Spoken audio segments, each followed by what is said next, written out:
So hello everyone and welcome back to my YouTube channel Being Pharmacist.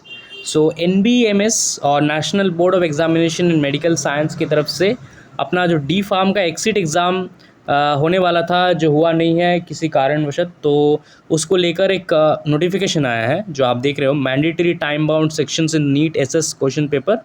इसी वाले पे आपको मिलेगा। ठीक है, क्या नोटिफिकेशन है आप सबको मैं बताता हूँ, बट उससे पहले थोड़ा बैकग्राउंड में आपको बता दूँ। यहाँ पे आप एग्ज़ाम सेक्शन पे जाओगे तो यहाँ पे आप देख सकते हो diploma in pharmacy exit exam. ये एग्ज़ाम का 2022 में इसका प्रपोजल आया था कि एक एग्ज़ाम कंडक्ट किया जाएगा। अब हर एक डी फार्म स्टूडेंट को जो 2024 में पास आउट है या फिर उससे आगे जितने भी साल है पास आउट होंगे, आप सबको ये एग्ज़ाम देना पड़ेगा हर साल। एंड एग्ज़ाम को क्वालिफाई करोगे तभी जाके आप अपने रजिस्ट्रेशन के लिए अप्लाई कर सकते हो। लेकिन ह्यूज फीस रखा गया था इस एग्ज़ाम का, आप सबको पता होगा, हमने बहुत प्रोटेस्ट किया इसके बारे में। तो एक तो इसका फ़ीस बहुत हाई है, एक तो एक दिन का एग्ज़ाम नहीं था, दो ऐसे एग्ज़ाम बहुत दिन का था, फिर टाइम बाउंड सेक्शन, बहुत सारे रीजंस थे एक्चुअली। इन रीजंस की वजह से एंड ह्यूज प्रोटेस्ट वगैरह देखने के लिए मिला हम लोगों को ऑल ओवर इंडिया पे। तो फाइनली इन्होंने एक नोटिफिकेशन दिया था कि एग्ज़ाम के फ़िलहाल के लिए पोस्टपोन्ड है। ठीक है, एग्ज़ाम कैंसिल नहीं, एग्ज़ाम पोस्टपोन्ड है। एंड जिन्होंने भी अप्लाई किया था उनको अपना पैसा रिफ़ंड मिल गया था, राइट। आई होप अगर नहीं मिला है रिफ़ंड तो आप कमेंट बॉक्स में मुझे बता सकते हो।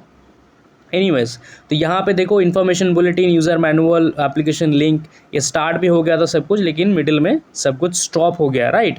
लेकिन अभी इसको लेकर एक नोटिफिकेशन आया है जिसपे बताया गया है कि आप NBMS एग्ज़ाम्स को कंडक्ट करेंगे। एक आप बोल सकते हो एक हिंट दिया है इन्होंने।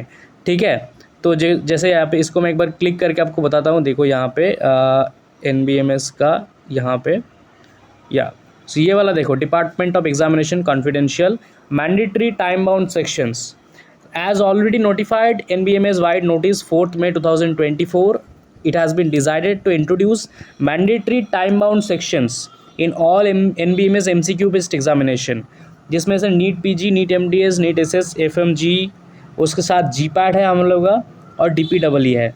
तो GPAT आपको पता होगा और DPEE आप लोगों का डी फार्म एग्जिट एग्ज़ाम का शॉर्ट फॉर्म। ठीक है, which are conducted on a computer based platform, the major has been implemented to enhance the security वगैरह वगैरह।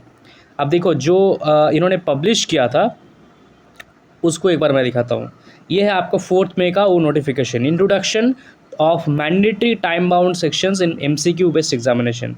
तो ये है आपका जो मतलब जो आपका एग्जिट एग्ज़ाम होगा, एग्जिट एग्ज़ाम का एग्ज़ाम पैटर्न देखो यहाँ पे।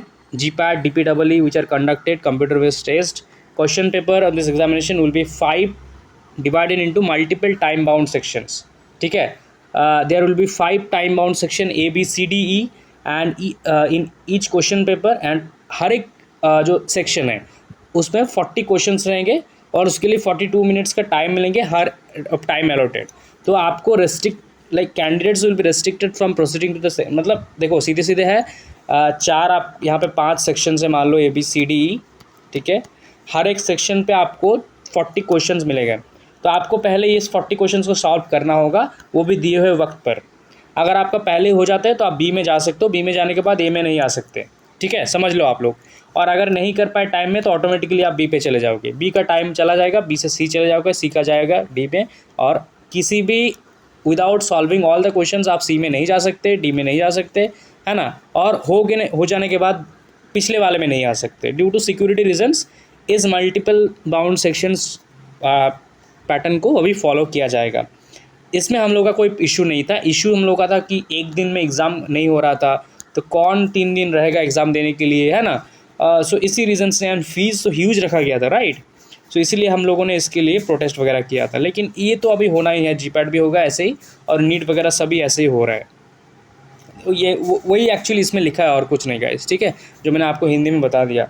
सो ये है अपना NBMS का जो नोटिस है regarding the D pharm exit exam. तो समझ लो कि एग्जिट एग्ज़ाम पोस्टपोन हुआ था। तो एक तरीके से कहा गया है, जैसे GPAT भी आया है, जिसका GPAT का भी डिटेल्स आ चुका है। आई एम श्योर कि बहुत जल्द न्यू डिटेल्स के साथ अपना एग्जिट एग्ज़ाम का नोटिफिकेशन आ जाएगा। तो अभी जैसे आप लोग को 1 साल का टाइम मिला है, राइट, आपको 1 साल का टाइम मिला है रजिस्ट्रेशन मिलने के लिए कि आप रजिस्ट्रेशन के लिए अप्लाई कर सकते हो, लेकिन हाँ 1 साल बाद तो आपको रिन्यूअल कराना है। तो रिन्यूअल का टाइम रहता है 31 दिसंबर। तो 31 दिसंबर आपका रिन्यूअल का डेट रहता है, राइट। इससे स्टार्ट होता है, कोई भी स्टेट में जाओ सभी सिमिलर होते हैं। तो 31 दिसंबर 2020, अभी 5 ही होगा शायद, है ना, या फिर तो 6 होगा, ऐसे हर एक साल में होता है, राइट। तो उससे पहले अगर 2024 पे आपको मिलते हैं तो 2025 के दिसंबर जो होगा 31 दिसंबर, उसके बाद से आपको रिन्यूअल कराना है। तो उससे पहले तो आपका एग्ज़ाम होगा ही। अगर आप 2025 में अप्लाई करते हो, उस एकेडमिक एरिया के स्टूडेंट हो, तो 2006 के 31 दिसंबर से पहले आपको कराना ही है, राइट। तो एग्ज़ाम तो जल्दी लेंगे ही लेंगे, अभी रिन्यूअल के डेट से पहले ही। अब let's see, I think GPAT हो जाने के बाद इसका कोई नोटिफिकेशन वगैरह आ जाएगा। So let's hope for the best guys. And इसका प्रिपरेशन आप लोग साइड बाय साइड लेते रहो, ऐसा मत सोचो कि एग्ज़ाम अब नहीं होगा, क्योंकि एग्ज़ाम तो होगा ही, ठीक है। Thank you so much guys, thank you.